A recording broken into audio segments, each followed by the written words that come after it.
Amigo, Salmo 31:7, o rei Davi, ele fez a seguinte declaração: eu me alegrarei e regozijarei na tua benignidade. Está falando para o próprio Deus. Quando você fala para Deus, você deve falar aquilo que está escrito. A melhor oração é a devolução da revelação que ele deu para você na palavra. E o Davi explica por que ele se alegraria e regozijaria na benignidade do Senhor, que é na esperança bondosa ou na bondade esperançosa. Ele fala: pois consideraste a minha aflição e conheceste a minha alma nas angústias. Deu solução. É isso que Deus quer dar para você.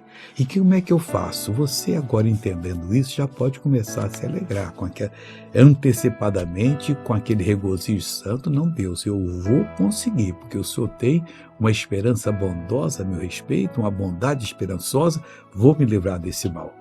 Veja essa pessoa que se livrou do mal dela. Você quer ser o menino que tinha um problema na perna? Na perna. Ficou 10 dias sem andar e o médico não descobriu nada. Fez vários tipos de exame, ressonância. De manhã fica tudo durinho a perna. E estava doendo muito antes? Tá. E agora, como é que tá?